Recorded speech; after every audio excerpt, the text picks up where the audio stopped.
This message is transforming lives and organisations from the inside out, person by person and cell by living cell. Remember, you can change your DNA.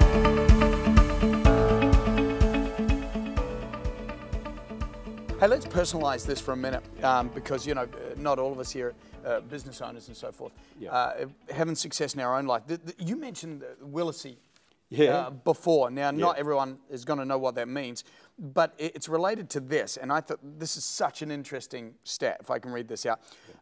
Harvard graduates, I visited there years and years ago, had a tour through, it's an amazing place, but only 5%, tell me if this is right, only 5% of Harvard graduates actually achieve their goals. That's correct. 5%. Only 5% of Harvard graduates. And we're talking about pretty much the smartest out of 250 million people, and most motivated.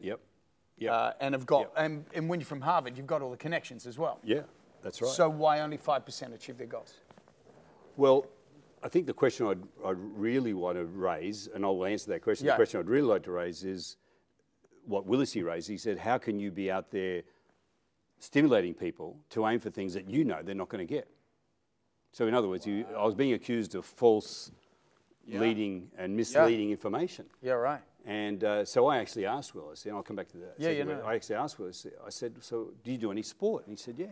I said, well, what do you do? And he said, I love archery. Yeah. And I said, so where do you aim? Anyway. He did. He said, I aim at the bullseye. And I wasn't trying to be a smart ass. I just said, what do you hit? And he said, I don't hit the bullseye very often, but I always hit somewhere on the target. Sure. I said, well, wouldn't you rather people be aiming for something and hit something close to it than to aim for nothing and hit that? Yeah. And that's the whole issue about the cynicism or the skepticism about, and getting back to the Harvard, I think when people get fixated, and there's a psychological term called perfection paranoia, that if you aim for something and you don't get it, then everything else is a failure. And that's why their RAS is telling them, well, I didn't get what I went for, so then I'm an educated derelict. Yeah. I can't do anything else. When actually the Harvard graduation should have been the door to open up what you could be doing. Yeah, right. But they were over-fixated on that. And what I'm saying with the DNA, don't think I'm espousing perfection, that you've got to hit 100 every time, because you won't. No, that's right.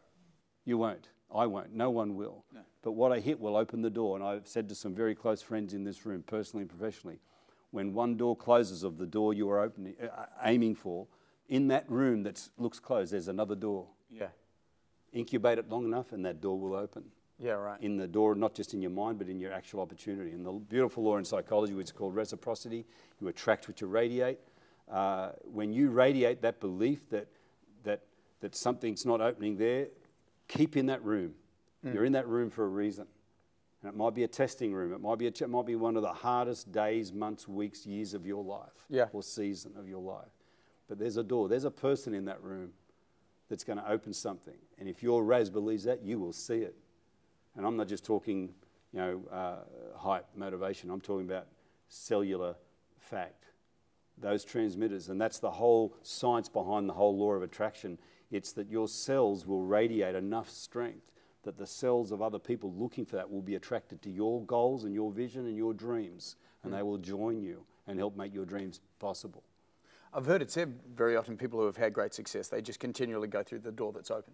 Yes. And not get upset about the door that's closed. Yeah, that's right. Constantly. But thank God you're aiming for that door. Yeah, that's the message. Yeah. That's the lesson. The door that you thought was the one is not always the one. And that's our personal life. We thought it was a theological door, but it wasn't necessarily the case. Yeah, right.